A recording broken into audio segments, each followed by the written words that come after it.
श्रीमद् भागवतम स्कंध 10 परम पुरुषार्थ अध्याय 8 भगवान कृष्ण द्वारा अपने मुख के भीतर विराट रूप का प्रदर्शन।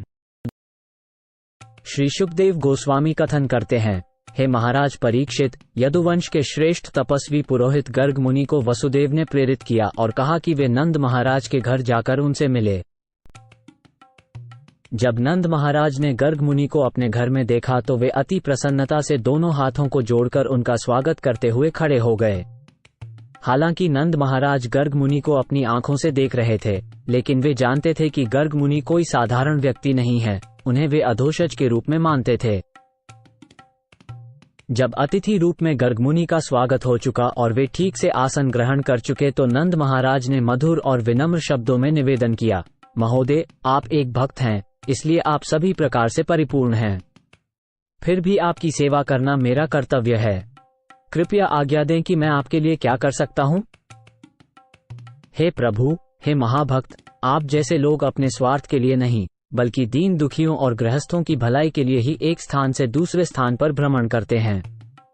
अन्यथा एक स्थान से दूसरे स्थान पर घूमने फिरने में आपको कोई रुचि या आनंद नहीं है। हे महात्मा, आपने ज्योतिष विद्या को इस प्रकार संकलित किया है कि कोई भी मनुष्य भूतकाल और वर्तमान की अदृश्य बातों को समझ सकता है। इस विद्या के सहारे कोई भी मनुष्य ये जान सकता है कि उसके पिछले जन्म में उसके कर्म क्या थे और वर्तमान जन्म पर उनका क्या प्रभाव पड़ रहा है। ये सब आप जानते हैं। प्रभु, आप ब्राह्मणों में श्रेष्ठ हैं, विशेष रूप से इसलिए कि आपको ज्योतिष शास्त्र का पूरा ज्ञान है। अतः आप स्वाभाविक रूप से हर व्यक्ति के आध्यात्मिक गुरु हैं। ऐसा होने के कारण, चूंकि आप कृपा करके मेरे घर आए हैं, इसलिए आप कृपया मेरे दोनों पुत्रों का सुधार कार्य करें। गर्ग मुनि ने कहा, हे नंद महाराज, मैं यदुवंश का पुरोहित हूँ। ये सर्वविदित है। इसलिए यदि मैं आपके पुत्रों का संस्कार पूर्ण करता हूँ तो कंस समझेगा कि वे देवकी के पुत्र हैं। कंस बड़ा चतुर, नीतिज्ञ और बेहद पापी भी है। इसलिए देवकी की पुत्री योगमाया से यह सुनकर कि उसे मारने वाला बालक कहीं और भी जन्म ले चुका है, और यह सुनकर कि देवकी के 8वें गर्भ से कन्या जन्म नहीं होगा, और यह जानते हुए कि वसुदेव से आपकी मित्रता है, जब कंस सुनेंगे कि यदुकुल के पुरोहित द्वारा संस्कार करवाया गया है तो इन्हीं सब बातों से उसे यकीनन संदेह होगा कि कृष्ण ही देवकी और वसुदेव का पुत्र है। तब वो कृष्ण को मार डालने के उपाय करेगा, जो कि बहुत बड़ी विपत्ति होगी। नंद महाराज ने कहा, हे महामुनि, अगर आपको लगता है कि आपके द्वारा इस शुद्धि अनुष्ठान को करवाते ही कंस को कुछ शक हो जाएगा, तो चुपके से वैदिक मंत्रोच्चारण करें और मेरे घर की इसी गौशाला में ये द्विज संस्कार पूरा करें, जिससे कोई भी, यहाँ तक कि मेरे अपने परिवार के सदस्य भी ना जान पाएं। इसलिए ये संस्कार अत्यावश्यक है। शुकदेव गोस्वामी ने आगे कहा, जब नंद महाराज ने गर्ग मुनि से विशेष प्रार्थना की कि वे जो कुछ पहले से ही करना चाहते थे उसे करें, तो उन्होंने एकांत स्थान में कृष्ण और बलराम का नामकरण संस्कार संपन्न किया। गर्ग मुनि ने कहा, ये रोहिणी का पुत्र अपने दिव्य गुणों से अपने रिश्तेदारों और दोस्तों को सभी तरह का सुख देगा, इसलिए उसे राम कहा जाएगा। और क्योंकि वो असाधारण शारीरिक शक्ति दिखाएगा, इसलिए उसे बलराम भी कहा जाएगा। इसके अलावा क्योंकि वो दो परिवारों, वसुदेव के परिवार और नंद महाराज के परिवार को एकजुट करता है, इसलिए उसे संकर्षण भी कहा जाएगा। आपका पुत्र कृष्ण हर युग में अवतार के रूप में प्रकट होता है। पहले के समय में वो 3 अलग अलग रंगों, सफेद, लाल और पीला, में आया था, और अब वो काले रंग में प्रकट हुआ है। एक अन्य द्वापर युग में वो शुका, तोता, के रंग में भगवान रामचंद्र के रूप में प्रकट हुआ था। ऐसे सभी अवतार अब कृष्ण में एक हो गए हैं। इस सुंदर पुत्र ने अनेक कारणों से पूर्व में वसुदेव के पुत्र के रूप में अवतार लिया था। इसलिए विद्वान कभी कभी इस बालक को वासुदेव कहते हैं। तुम्हारे इस पुत्र के अपने दिव्य गुणों एवं कर्मों के अनुरूप विविध रूप और नाम हैं। मैं उन्हें जानता हूं, लेकिन आम लोग उन्हें नहीं समझते। ये बालक तुम्हारे लिए सदैव शुभ काम करेगा, जिससे गोकुल के ग्वालों का आनंद और बढ़ेगा। इसकी कृपा से तुम सभी संकटों को पार कर पाओगे। हे नंद महाराज, जैसे कि इतिहास में वर्णित है, जब अनियमित और अक्षम शासन था और इंद्र को पदच्युत कर दिया गया था, और लोग चोरों द्वारा सताए और परेशान किए जा रहे थे, तब लोगों की रक्षा और उनकी समृद्धि के लिए ये बालक प्रकट हुआ और उसने बदमाशों और चोरों पर अंकुश लगाया। देवताओं के साथ भगवान विष्णु सदैव रहते हैं, इसलिए असुर देवताओं को कोई नुकसान नहीं पहुंचा सकते। ठीक इसी तरह से कोई भी व्यक्ति या समूह जो कृष्ण से जुड़ा है अत्यंत भाग्यशाली है। चूंकि ऐसे व्यक्ति कृष्ण से बहुत अधिक स्नेह रखते हैं, इसलिए वे कंस के साथियों या आंतरिक शत्रुओं और इंद्रियों जैसे असुरों द्वारा कभी परास्त नहीं किए जा सकते। इसलिए हे नंद महाराज, निष्कर्ष ये है कि आपका ये पुत्र नारायण के समान है। अपने दिव्य गुणों, ऐश्वर्य, नाम, यश और प्रभाव से वो ठीक नारायण के समान है। आपको इस बालक का पालन पोषण बहुत सावधानी और ध्यान से करना चाहिए। श्रील शुकदेव गोस्वामी ने आगे कहा, जब गर्ग मुनि ने नंद महाराज को कृष्ण के विषय में उपदेश देकर अपने घर के लिए प्रस्थान किया, तब नंद महाराज अत्यधिक प्रसन्न हुए और खुद को बहुत भाग्यशाली मानने लगे। थोड़ा समय बीतने के बाद दोनों भाई राम और कृष्ण घुटनों और हाथों के बल व्रज के आंगन में रेंगने लगे। इस प्रकार उन्होंने अपने बचपन के खेल का आनंद लिया। जब कृष्ण और बलराम अपने पैरों के बल व्रजभूमि में गाय के गोबर और पेशाब से बनी कीचड़ वाली जगहों में रेंगते थे, तो उनका रेंगना सांपों के रेंगने जैसा लगता था और उनके पैरों में बंधे घुंघरुओं की खनक बहुत ही मनमोहक लगती थी। वे दूसरे लोगों के घुंघरुओं की आवाज सुनकर बहुत प्रसन्न होते थे और उनके पीछे पीछे चल पड़ते थे, मानो वे अपनी मां के पास जा रहे हों। परंतु जब वे देखते कि ये दूसरे लोग हैं, तो वे डर जाते थे और अपनी असली माताओं यशोदा और रोहिणी के पास लौट आते थे।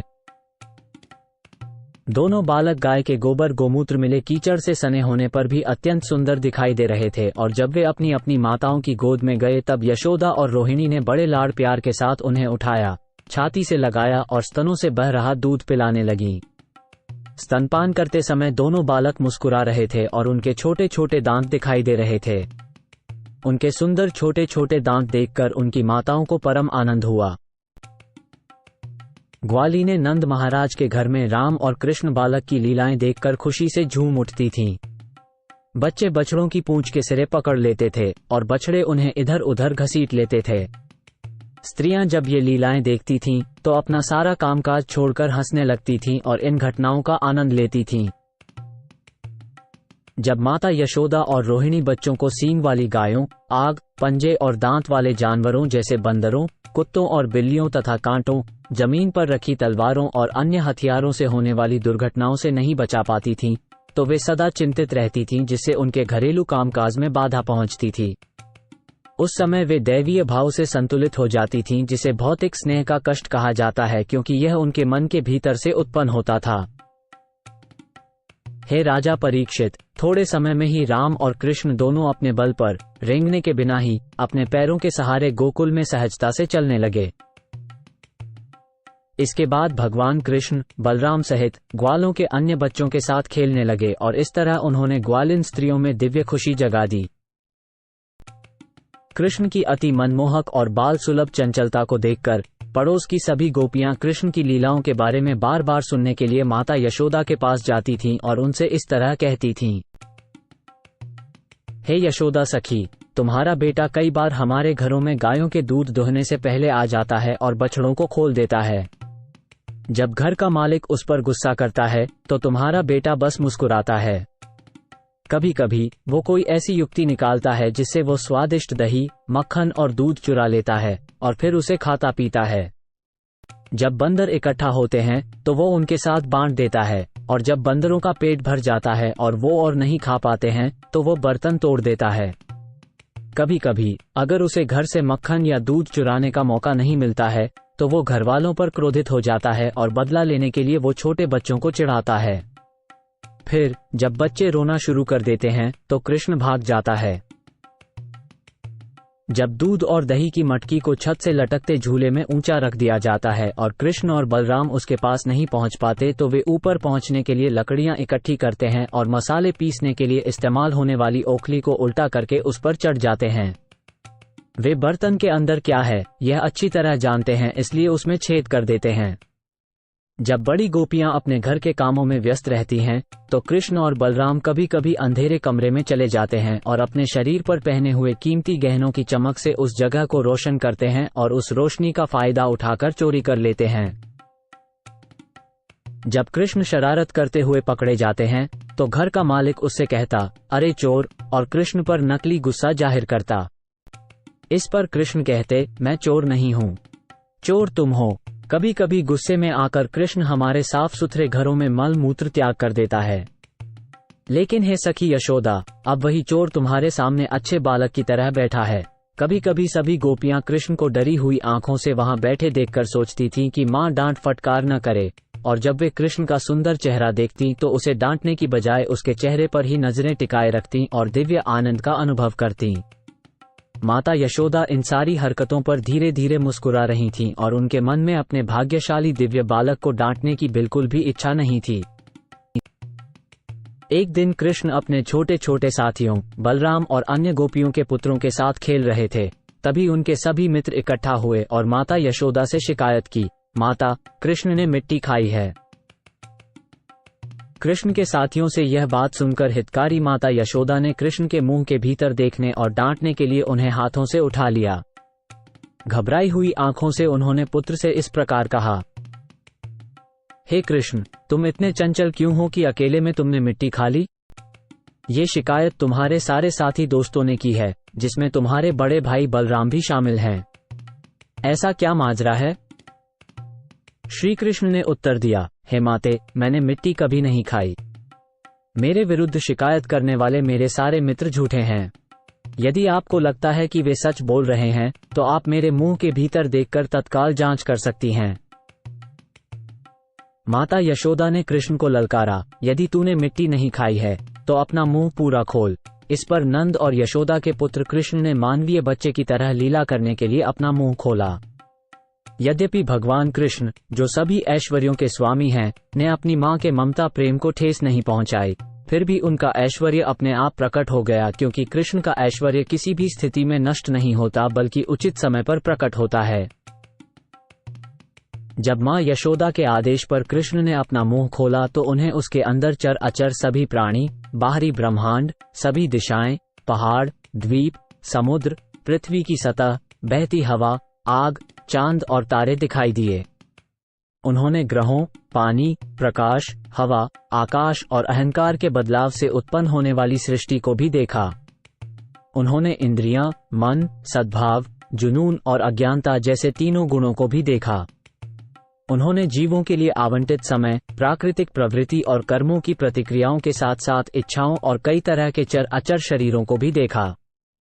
ब्रह्मांड की इन सभी विशेषताओं के साथ साथ खुद को और वृंदावन धाम को देखकर वह अपने बेटे के स्वभाव को लेकर संदेह और भय में पड़ गई।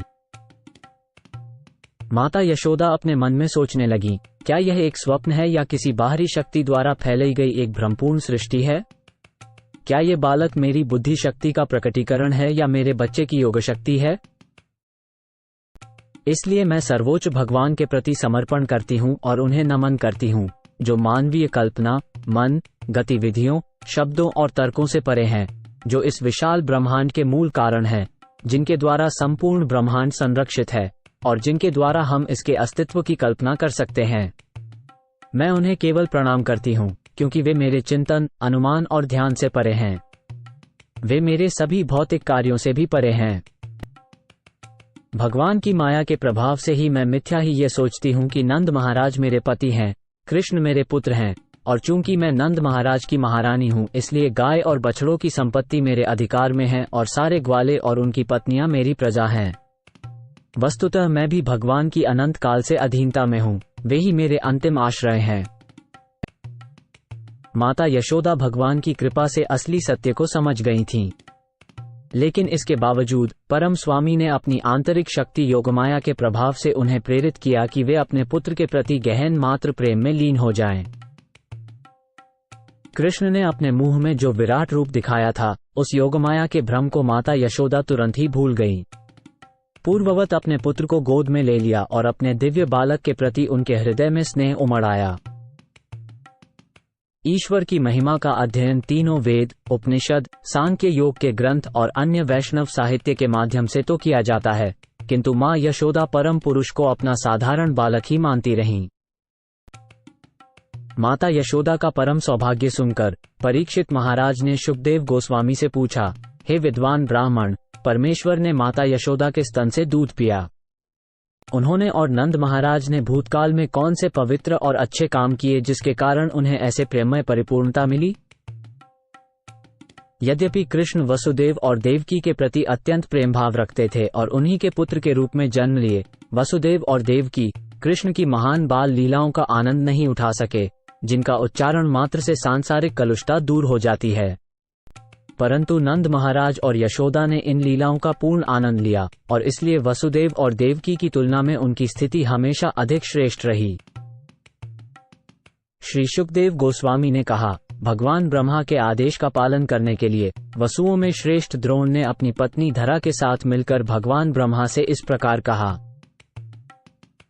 द्रोण और धरा ने कहा, कृपया हमें धरती पर जन्म लेने की अनुमति दें ताकि हमारे प्रकट होने के बाद परमेश्वर भगवान सभी ग्रहों के सर्वोच्च नियंत्रक और स्वामी भी प्रकट हों और भक्ति सेवा का प्रसार करें, जो जीवन का परम लक्ष्य है, ताकि इस भौतिक दुनिया में जन्मे लोग आसानी से इस भक्तिपूर्ण सेवा को स्वीकार करके भौतिकवादी जीवन की दयनीय स्थिति से मुक्त हो सकें। जब ब्रह्मा ने कथन किया, हाँ ऐसा ही होना चाहिए, तब अति भाग्यशाली द्रोण, जो भगवान के समान थे, व्रजपुर वृंदावन में प्रसिद्ध नंद महाराज के रूप में प्रकट हुए और उनकी पत्नी धरा माता यशोदा के रूप में प्रकट हुई। हे भारत श्रेष्ठ महाराज परीक्षित, उसके पश्चात जब भगवान कृष्ण नंद महाराज तथा यशोदा के पुत्र बने तो उन दोनों ने निरंतर और विचलित हुए बिना दिव्य वात्सल्य प्रेम बनाए रखा। उनके साथ रहकर वृंदावन के सभी निवासी गोप और गोपियों ने कृष्ण भक्ति संस्कृति का विकास किया। अतः सर्वोच्च व्यक्तित्व कृष्ण बलराम के साथ ब्रह्मा के वर को प्रमाणित करने के लिए ही व्रजभूमि वृंदावन में रहे। उन्होंने अपने बचपन में विभिन्न लीलाएं दिखाकर नंद और वृंदावन के अन्य निवासियों के दिव्य आनंद को बढ़ाया।